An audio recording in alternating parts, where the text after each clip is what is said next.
Hi എല്ലാവർക്കും നമസ്കാരം.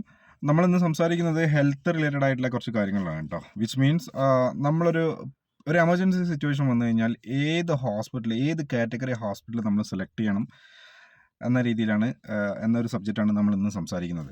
So ഞാനിത് സംസാരിക്കുന്നത് എന്ന് വെച്ച് കഴിഞ്ഞാൽ എൻ്റെ ഒരു 10 വർഷത്തെ ഒരു എക്സ്പീരിയൻസ് ഹെൽത്ത് കെയറിൽ എൻ്റെ ഒരു 10 വർഷത്തെ എക്സ്പീരിയൻസ് ഉണ്ട്. അതുകൊണ്ടാണ് ഞാൻ ഈ ഒരു സബ്ജക്റ്റ് എനിക്കറിയാം കാര്യങ്ങൾ. അതുകൊണ്ടാണ് ഞാൻ ഈ ഒരു സബ്ജക്റ്റ് സെലക്ട് ചെയ്യുന്നത്. അപ്പോൾ നമ്മൾ അതൊരു മെഡിസിൻ ഒരു ഡീപ്പായിട്ടുള്ളൊരു മെഡിസിൻ റിലേറ്റഡ് ആയിട്ടിലേക്ക് ഡീപ്പായിട്ട് നമ്മൾ പോണില്ല. അത് ഒരു ഡോക്ടേഴ്സ് സംസാരിക്കുന്ന രീതിയിൽ ഞാൻ പോണില്ല. കാരണം ഞാനൊരു ഡോക്ടറല്ല. നമ്മളത് സംസാരിക്കുന്നത് നമുക്കത് അറിവുണ്ടെങ്കിൽ പോലും ഏകദേശം കുറച്ച് അറിവുണ്ടെങ്കിൽ പോലും അത് സംസാരിക്കുന്നത് ശരിയല്ല. അത് ഡോക്ടേഴ്സിൻ്റെ രീതിയിൽ പറയുന്നതാണ് അതിൻ്റെ ഏറ്റവും കൂടുതൽ അതിൻ്റെ ഒരു പ്രൊഫഷണൽ വേ, അതിൻ്റെ ഒരു എത്തിക്കൽ വേ എന്ന് പറയുന്നത് അതാണ്. സോ നമുക്കൊരു എമർജൻസി സിറ്റുവേഷൻ വന്നു കഴിഞ്ഞാൽ നമ്മൾ ഏത് ഹോസ്പിറ്റൽ സെലക്ട് ചെയ്യും? ഫോർ എക്സാമ്പിൾ ഒരു ഉദാഹരണം വെച്ച് നമ്മൾ സ്റ്റാർട്ട് ചെയ്യാണ്. ഒരു പേഷ്യൻറ്റിന് ഫോർ എക്സാമ്പിൾ നമ്മളിപ്പോൾ ഒരു വീട്ടിലിങ്ങനെ ഒരു ഫംഗ്ഷനായിട്ട് ഇങ്ങനെ നിൽക്കുകയാണ്. ഒരു ഫംഗ്ഷനാണ്. പെട്ടെന്ന് നമ്മളെ വീട്ടിലൊരാൾക്ക് പെട്ടെന്ന് അയാൾക്ക് ഒന്ന് കുഴഞ്ഞു വീണ് ഒരു എമർജൻസി സിറ്റുവേഷൻ. നമ്മൾ ഏത് ഹോസ്പിറ്റലിലേക്ക് കൊണ്ടുപോകും? ഒബ്വിയസ്ലി നമ്മളെല്ലാവരും പാനിക്കായിരിക്കും അല്ലേ? നമ്മളെല്ലാവരും പാനിക്കായിരിക്കും. അപ്പോൾ നമ്മൾ എന്താക്കും? ആ പേഷ്യൻറ്റിനെ എടുത്ത് ഏറ്റവും നിയർ ബൈ ഹോസ്പിറ്റലിൽ നമ്മൾ എത്തിക്കും. സോ അവിടെ നിന്ന് ഡോക്ടേഴ്സ് എല്ലാവരും വന്ന് അത് ഐഡൻറ്റിഫൈ ചെയ്യും. സോ അതൊരു സ്ട്രോക്കാണ്. സോ സ്ട്രോക്ക് എന്ന് പറഞ്ഞാൽ പക്ഷാഘാതം. സോ അതിൻ്റെ കോമൺ സിംറ്റംസ് ഒക്കെയാണ് ഇത് ഈ ഒരു ബോധക്ഷയം, അതേപോലെ തന്നെ തലകറക്കം, അതേപോലെ തന്നെ ഒരു ഭാഗം കുഴഞ്ഞു പോവുക, സംസാരത്തിലെ പെട്ടെന്ന് ക്ലാരിറ്റി നഷ്ടപ്പെടുക. ഇതൊക്കെ എന്ന് പറഞ്ഞാൽ സ്ട്രോക്കിൻ്റെ കോമൺ സിംറ്റംസ് ആണ്. അപ്പോൾ ഡോക്ടേഴ്സ് എല്ലാം അത് സ്ട്രോക്കിൻ്റെ ഒരു തുടക്കമാണ്. നമുക്കിവിടെ ഫെസിലിറ്റി ഇല്ല, നിങ്ങളൊരു കാര്യം ചെയ്യൂ, അടുത്തുള്ള ഹയർ സെൻറ്ററിലേക്ക് എത്തിച്ചോളൂ. അപ്പോൾ നമ്മൾ വീട്ടിൽ നിന്ന് എടുത്ത് ഹോസ്പിറ്റലിലേക്ക് കൊണ്ടുപോയി, ഹോസ്പിറ്റലിൻ്റെ അടുത്ത ഹോസ്പിറ്റലിലേക്ക് കൊണ്ടുപോയി. സോ നമുക്ക് ഇവിടെ നഷ്ടപ്പെട്ടുകൊണ്ടിരിക്കുന്നതെന്ന് പറഞ്ഞു കഴിഞ്ഞാൽ സമയം എന്നൊരു വലിയൊരു ഫാക്ടറാണ് നമുക്ക് നഷ്ടപ്പെട്ടുകൊണ്ടിരിക്കുന്നത്. സോ നമ്മളൊരു പേഷ്യൻറ്റിനെ ഒരു എമർജൻസി സിറ്റുവേഷൻ ആയിക്കോട്ടെ, നോൺ എമർജൻസി സിറ്റുവേഷൻ ആയിക്കോട്ടെ, നമ്മളെപ്പോഴും ഒരു പേഷ്യൻറ്റിനെ എത്തിക്കുക എന്ന് പറഞ്ഞാൽ എല്ലാ ഫെസിലിറ്റീസും ഉള്ള ഹോസ്പിറ്റലിലേക്ക് നമ്മൾ എത്തിക്കണം. അത് നമ്മൾ പ്രത്യേകം ശ്രദ്ധിക്കണം. കാരണം നമ്മൾ ഓവർ റിസ്കുകൾ ഇങ്ങനെ കുറഞ്ഞുകൊണ്ടിരിക്കുകയാണ്. കാരണം നമ്മളിപ്പോൾ ഈ ഒരു എക്സാമ്പിൾ തന്നെ നോക്കും. നിങ്ങൾ വീട്ടിൽ നിന്ന് ഹോസ്പിറ്റലിലേക്ക് എത്തിച്ചു, അവിടെ ഫെസിലിറ്റി ഇല്ല, ഒരു ന്യൂറോളജിസ്റ്റ് ഇല്ല, ത്രോംബലൈസ് ചെയ്യണം, ന്യൂറോളജിസ്റ്റ് ഇല്ല. സോ നിങ്ങൾ ന്യൂറോളജിസ്റ്റ് ഉള്ള ഒരു സെൻറ്ററിലേക്ക് എത്തിച്ചോളൂ. സോ നമ്മൾ അടുത്ത ന്യൂറോളജിസ്റ്റ് ഉള്ള ഒരു സെൻറ്ററിലേക്ക് എത്തിക്കുമ്പോഴേക്കും ടൈം ഇങ്ങനെ പോയിക്കൊണ്ടിരിക്കുകയാണ്. സോ ഇതിനൊക്കെ ഒരു ഗോൾഡൻ അവർ ടൈം നിശ്ചയിക്കപ്പെട്ടിട്ടുണ്ട്. കാരണം സ്ട്രോക്ക് ആയിക്കോട്ടെ, പിന്നെ കാർഡിയാക് അറസ്റ്റ് ആയിക്കോട്ടെ, പിന്നെ വാട്ട് എവർ ഇറ്റ് ഈസ്. അപ്പോൾ ഇതിനൊക്കെ ഒരു ഗോൾഡൻ അവർ ടൈം ഉണ്ട്. ചിലപ്പോൾ 1 അവർ ആവാം, ചിലപ്പോൾ 2 അവർ ആവാം, 3 അവർ ആവാം. ഇങ്ങനെയൊക്കെ ഗോൾഡൻ അവർ ടൈം ഉണ്ടെങ്കിൽ പോലും ഡോക്ടേഴ്സ് എല്ലാം പറയുന്നത് എന്ന് പറഞ്ഞു കഴിഞ്ഞാൽ ആസ് ഫാസ്റ്റ് ആസ് പോസിബിൾ നിങ്ങൾ ഹോസ്പിറ്റലിലേക്ക് എത്തിക്കുക. ഇങ്ങനെ എത്തിച്ചു കഴിഞ്ഞ് കഴിഞ്ഞാൽ എത്രയും പെട്ടെന്ന് നിങ്ങൾ ഹോസ്പിറ്റലിലേക്ക് എത്തിക്കുക. ഇങ്ങനെ എത്തിച്ചു കഴിഞ്ഞ് കഴിഞ്ഞാൽ പേഷ്യൻറ്റിന് കൊടുക്കാൻ പറ്റുന്ന ട്രീറ്റ്മെൻറ്റ്, അതുപോലെ തന്നെ റിക്കവറി ചാൻസസ് എപ്പോഴും ഹൈ ആയിരിക്കും. മറ്റേത് നമ്മൾ ഒരു 2 മണിക്കൂർ കൊണ്ട് അല്ലെങ്കിൽ 3 മണിക്കൂർ കൊണ്ട് അല്ലെങ്കിൽ ഒരു 4 മണിക്കൂർ കൊണ്ട് എത്തിച്ചിട്ട് കാര്യമില്ല എന്നല്ല, അതിൻ്റെ റിക്കവറി ഇത് കുറഞ്ഞുകൊണ്ടേയിരിക്കും. സോ അതാണ് അതിൻ്റെ ഒരു ഡിഫറൻസ്. അപ്പോൾ ഇത് നമ്മളെപ്പോഴും ശ്രദ്ധിക്കുക. എല്ലാ ഫെസിലിറ്റീസ് ഉള്ള ഹോസ്പിറ്റലിലേക്ക് നമ്മൾ പേഷ്യൻറ്റിനെ എത്തിക്കുക. നമ്മളെടുക്കുന്ന അൺവാണ്ടഡ് റിസ്കുകൾ നമ്മൾ ഒഴിവാക്കുക. ഇതൊക്കെയാണ് എനിക്ക് ഈ ഒരു കാറ്റഗറിയിൽ പറയാനുള്ളത്. അത് വേറൊരു ഇതും കൂടെ ഞാൻ പറഞ്ഞുതരാം. ഇപ്പം നമ്മളെ നാട്ടിൽ തന്നെ ഒരുപാട് ക്യാൻസർ സെൻറ്റേഴ്സ് ഉണ്ട് അല്ലേ? ഒരുപാട് ക്യാൻസർ സെൻറ്റേഴ്സ് ഉണ്ട്. അവിടെ നല്ല ഭംഗിയായിട്ട് ട്രീറ്റ്മെൻറ്റ് നടക്കുന്നുമുണ്ട്. എന്നാലും അതിൻ്റെ ഒരു റിസ്ക് ഫാക്ടേഴ്സ് ഞാൻ ചൂണ്ടിക്കാണിക്കുന്നതെന്ന് വെച്ച് കഴിഞ്ഞാൽ, നമ്മൾ ചിലപ്പോൾ നമ്മൾ ആരോ ആയിക്കോട്ടെ, പിന്നെ ഓവറി ക്യാൻസർ ആയിട്ടായിരിക്കും ഒരു പേഷ്യൻറ്റ് അങ്ങോട്ടേക്ക് പോവുക. അപ്പോൾ ഓവറി ക്യാൻസർ ആയിട്ട് പോകുമ്പോൾ കീമോതെറാപ്പി സജസ്റ്റ് ചെയ്തു. ഫസ്റ്റ് ഒരു മെഡിക്കൽ ഓൺകോളജിസ്റ്റിനെ കണ്ടു. കീമോതെറാപ്പി ഒരു 6 സൈക്കിൾ കീമോതെറാപ്പി പറഞ്ഞു. കീമോതെറാപ്പി കഴിഞ്ഞിട്ട് പിന്നെ സർജറി വേണമെന്ന് പറഞ്ഞു. ഞാനൊരു ഹൈപ്പോത്തറ്റിക്കൽ വരാൻ ചാൻസ് ഉള്ള ഒരു എക്സാമ്പിളാണ് ഞാൻ പറയുന്നത്, നടക്കാൻ ചാൻസ് ഉള്ള ഒരു എക്സാമ്പിൾ. സോ സർജറീൻ്റെ സമയത്ത്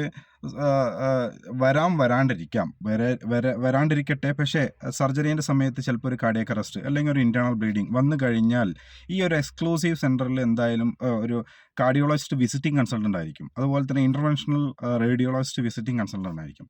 സോ അവർ ആ കൺസൾട്ടൻറ്റിനെ വിളിച്ച് ആ കൺസൾട്ടൻസ് വന്ന് ഒന്ന് സ്റ്റേബിളാക്കുമ്പോഴേക്കും ആ പേഷ്യൻ്റ് ഒന്ന് സ്റ്റേബിളാക്കുമ്പോഴേക്കും ഏകദേശം അവർ വരുമ്പോൾ തന്നെ മുക്കാൽ മണിക്കൂറാവും.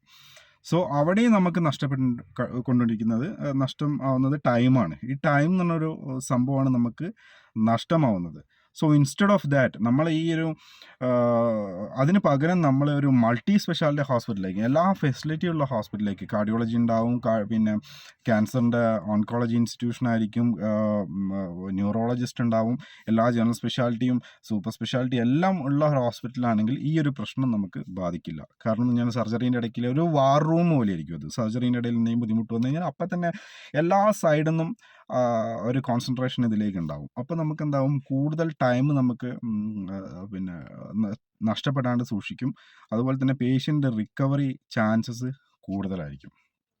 എനിക്ക് എൻ്റെ മുമ്പിൽ തന്നെ ഒരു ലൈവ് എക്സാമ്പിൾ ഉണ്ട്. നമ്മളെ വീടിനടുത്തുള്ളൊരു സ്ത്രീ തന്നെ വെരിക്കോസ് വെയിന് സർജറി ചെയ്തുകൊണ്ടിരിക്കുമ്പോൾ കാർഡിയാക് അറസ്റ്റ് വന്നു. അവർ കാർഡിയോളജി ഇല്ല എന്ന് പറഞ്ഞിട്ട് ഹയർ സെൻറ്ററിലേക്ക് റെഫർ ചെയ്തു. ഒരു 3/4 മണിക്കൂർ കൊണ്ട് ഹയർ സെൻറ്റർ കാർഡിയോളജിസ്റ്റ് ഉള്ള സ്ഥലത്തേക്ക് പേഷ്യൻ്റ് എത്തുമ്പോഴേക്കും പേഷ്യൻ്റ് കൊളാപ്സായി, പേഷ്യൻ്റ് ഡെത്തായി. സോ ഇതൊക്കെ നമുക്ക് ഒഴിവാക്കാൻ പറ്റും. നമ്മൾ എപ്പോഴും ഒരു ഹയർ സെൻറ്റർ, നമ്മളൊരു ഹോസ്പിറ്റൽ സെലക്ട് ചെയ്യുമ്പോൾ എല്ലാ ഫെസിലിറ്റിയും ഉള്ള ഹോസ്പിറ്റൽ നമ്മൾ സെലക്ട് ചെയ്യുക. നമ്മളെ റിസ്ക് നമ്മൾ പരമാവധി കുറയ്ക്കുക. ഇതാണ് എനിക്ക് ഈ ഒരു സ്റ്റേജിൽ പറയാനുള്ളത്. അടുത്തൊരു കാര്യം കൂടെ പറയാനുണ്ട്. കാരണം ഞാൻ ഈ കേരളത്തിൽ മാത്രം അങ്ങനെ കണ്ടിട്ടുള്ളൂ. ബാക്കിയൊരു സംസ്ഥാനത്തും ഞാൻ ഈ ഒരു ഇത്ര ആക്റ്റീവായിട്ട് ഞാൻ കണ്ടിട്ടില്ല. കാരണം നമ്മളൊരു RTA, ഒരു റോഡ് ട്രാൻസ്പോർട്ട് ആക്സിഡൻറ്റ് സംഭവിച്ചു കഴിഞ്ഞാൽ, ഒരു റോഡ് ആക്സിഡൻറ്റ് സംഭവിച്ചു കഴിഞ്ഞാൽ, നമ്മൾ പെട്ടെന്ന് ഒരു ബൈക്കിൽ ഒരാൾ പോയി ഒരു ആക്സിഡൻറ്റ് സംഭവിച്ച് വീണ് കിടക്കുകയാണെങ്കിൽ നമ്മൾ പെട്ടെന്ന് ഓടി ഇറങ്ങി അയാളെ വാരിയെടുത്ത്, ഓട്ടോറിക്ഷയാണെങ്കിൽ ഓട്ടോറിക്ഷ, ജീപ്പാണെങ്കിൽ ജീപ്പ്, കാറാണെങ്കിൽ കാർ, എന്താണോ ഇപ്പോൾ ഈവൻ നമ്മൾ ഈ ഒരു ഇങ്ങനെയുള്ള ഇപ്പോൾ ലേറ്റസ്റ്റ് ന്യൂസൊക്കെ നമ്മൾ ഒരുപാട് കാണുന്നുണ്ട്. KSRTCയിൽ വരെ കൊണ്ടുപോയി ഹോസ്പിറ്റലിൽ എത്തിക്കുന്ന ഒരു സിറ്റുവേഷൻ. കാരണം എന്ന് വെച്ച് കഴിഞ്ഞാൽ നമ്മളെ മൈൻഡ് സെറ്റ് എന്തായിരിക്കും വെച്ച് കഴിഞ്ഞാൽ, പെട്ടെന്ന് ഹോസ്പിറ്റലിൽ എത്തിച്ചിട്ട് ആ പേഷ്യൻറ്റിനെ റെസ്ക്യൂ ചെയ്യുക, ആ പേഷ്യൻറ്റിനെ ജീവന് ഒരു ബുദ്ധിമുട്ടും വരാണ്ട് ആ പേഷ്യൻറ്റിനെ സംരക്ഷിക്കുക എന്നതായിരിക്കും നമ്മളെ കാഴ്ചപ്പാട്. പക്ഷെ അതിൽ നമുക്ക് ബാക്ക് ഫയർ ചെയ്യുന്ന, അതിൽ നമുക്ക് ആ പേഷ്യൻറ്റിന് ബുദ്ധിമുട്ട് വരുന്നൊരു കാര്യം എന്ന് പറഞ്ഞു കഴിഞ്ഞാൽ നമുക്കത് അറിയില്ല. പേഷ്യൻറ്റിനെ അത് ഹോസ്പിറ്റലിൽ എത്തിച്ച് ഡോക്ടേഴ്സ് പരിശോധിക്കുമ്പോഴായിരിക്കും ചിലപ്പോൾ നമ്മൾ എടുത്ത് കൊണ്ടുവരുന്നതിൽ അപാകത വന്നിട്ടാണ് പേഷ്യൻറ്റിന് ഇങ്ങനൊരു ബുദ്ധിമുട്ട് വന്നത് എന്ന സിറ്റുവേഷനിലേക്കാവും കാര്യങ്ങൾ. ആക്സിഡൻറ്റ് പറ്റി കിടക്കുന്ന ഒരു പേഷ്യൻ്റ് ആണെങ്കിൽ, സാധാരണ ഒരു ആക്സിഡൻറ്റ് പറ്റിക്കഴിഞ്ഞാൽ 5 ഇഞ്ചുറീസാണ് മെയിനായിട്ട് വരുന്നത്.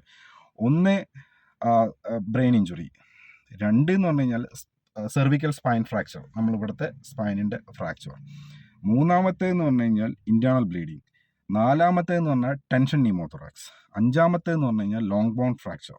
ഈ 5 ഇഞ്ചുറീസാണ് മെയിനായിട്ട് വരിക. സോ ആക്സിഡൻറ്റ് പറ്റി കിടക്കുന്ന ആളെ കുറച്ച് പ്രോട്ടോകോൾസ് ഉണ്ട് അതിന്. അതായത് സ്പൈൻ ബോർഡ് വേണം, സ്പൈൻ ബോർഡിൽ വെച്ച് ഭദ്രമായിട്ട് വേണം കൊണ്ടുപോകാൻ എന്നുള്ള കുറച്ച് പ്രോട്ടോകോൾസ് ഉണ്ട്.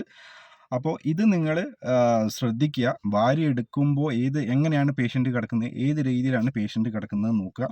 അതിനനുസരിച്ച് അപ്പോഴത്തെ ഒരു ഔചിത്യം നോക്കി നിങ്ങൾ ചെയ്യുക. അങ്ങനെയുള്ള കുറേ വീഡിയോസ് നിങ്ങൾക്ക് കാണാം. യൂട്യൂബിൽ തന്നെ നിങ്ങൾക്ക് സെർച്ച് ചെയ്ത് നോക്കിക്കഴിഞ്ഞാൽ ഒരുപാട് വീഡിയോസ്, എങ്ങനെ നമുക്കത് പ്രിവെൻറ്റ് ചെയ്ത് എങ്ങനെ ഭദ്രമായിട്ട് കൊണ്ടുപോകാം എന്നുള്ള ഒരുപാട് വീഡിയോസ് നമുക്ക് കാണാം. അതിലേക്ക് ഞാൻ ഡീപ്പായിട്ട് എന്തായാലും ഇപ്പോൾ കിടക്കാൻ ഉദ്ദേശിക്കുന്നില്ല. നിങ്ങൾക്കത് സെർച്ച് ചെയ്ത് നോക്കിക്കഴിഞ്ഞാൽ അത് നിങ്ങൾക്ക് കാണാം. അതുപോലെ തന്നെ ബേസിക് ലൈഫ് സപ്പോർട്ട് നമുക്ക് എങ്ങനെ കൊടുക്കാം. ഒരു പേഷ്യൻ്റ് പെട്ടെന്നൊരു ഷോക്കേറ്റ് വീണ് കഴിഞ്ഞാൽ എങ്ങനെ അയാൾക്ക് ബേസിക് ലൈഫ് സപ്പോർട്ട് നമുക്ക് കൊടുക്കാം. ഒരു ഹോസ്പിറ്റലിൽ എത്തിക്കുന്നവരെ ബേസിക് ലൈഫ് സപ്പോർട്ട് എങ്ങനെ കൊടുക്കാം, CPR എങ്ങനെ കൊടുക്കാം, ഇങ്ങനെയുള്ള കാര്യങ്ങളൊക്കെ നമ്മൾ പഠിച്ചിരിക്കണം. ഇതിൻ്റെ വീഡിയോസും നമുക്ക് ഒരുപാട് വീഡിയോസ് യൂട്യൂബ് ചാനലിലൂടെയൊക്കെ നിങ്ങൾക്ക് നോക്കിയാൽ മനസ്സിലാവും. ഞാനതിൻ്റെ ക്ലാസ്സുകൾ നമ്മളെ ഇവിടുത്തെ ഒരു മെഡിക്കൽ കോളേജിൻ്റെ സഹകരണത്തോടു കൂടി തന്നെ ഒരുപാട് സ്ഥലങ്ങളിലും പബ്ലിക്കിനും അതുപോലെ തന്നെ കോളേജുകളിലും നടത്തുന്ന ഒരു വ്യക്തി തന്നെയാണ്. സോ നിങ്ങൾക്ക് അതിൻ്റെ ഒരുപാട് വീഡിയോസ് നിങ്ങൾക്ക് യൂട്യൂബിൽ അടിച്ചു കഴിഞ്ഞാൽ നിങ്ങൾക്ക് സെർച്ച് ചെയ്ത് നോക്കിക്കഴിഞ്ഞാൽ നിങ്ങൾക്കത് കാണാൻ പറ്റും. അപ്പോൾ ഇങ്ങനെയുള്ള കാര്യങ്ങളൊക്കെ ഈ ഒരു കാലത്ത് നമ്മളെപ്പോഴും ഈ ഒരു വേൾഡിൽ നമ്മളെല്ലാവരും AI വരെയായി, ആർട്ടിഫിഷ്യൽ ഇൻ്റലിജൻസ് വരെയായി. അപ്പോൾ ഇങ്ങനെയുള്ള കാര്യങ്ങൾ നമ്മൾ ഒരു ബേസിക് ലൈഫ് സപ്പോർട്ട് എങ്ങനെ കൊടുക്കാൻ പറ്റും. ഒരു സ്ട്രോക്ക് വന്നു കഴിഞ്ഞാൽ, ഒരു ആക്സിഡൻറ്റ് വന്നു കഴിഞ്ഞാൽ ആ പേഷ്യൻറ്റിനെ എങ്ങനെ നമ്മൾ ഹോസ്പിറ്റലിലേക്ക് എത്തിക്കാം, വേറെ ബുദ്ധിമുട്ടുകളൊന്നും ഇല്ലാണ്ട് ആ പേഷ്യൻറ്റിനെ എങ്ങനെ ഹോസ്പിറ്റലിൽ എത്തിക്കാം. Emergency situations and non emergency സിറ്റുവേഷൻസിൽ ഏത് തരത്തിലുള്ള ഹോസ്പിറ്റൽ നമുക്ക് ചൂസ് ചെയ്യണം, ഇങ്ങനെയുള്ള കാര്യങ്ങളൊക്കെ നമ്മളൊന്ന് ശ്രദ്ധിക്കുക. റിസ്കുകൾ കുറയ്ക്കുക. പേഷ്യൻറ്റിന് ഒരു നല്ലൊരു ക്വാളിറ്റി ട്രീറ്റ്മെൻറ്റ് നമുക്ക് എൻഷുർ ചെയ്യണം. അപ്പോൾ റിസ്കുകൾ കുറയ്ക്കുക, നല്ല തീരുമാനങ്ങൾ എടുക്കുക. ഓക്കെ, അടുത്ത വീഡിയോയിൽ കാണാം. Bye bye.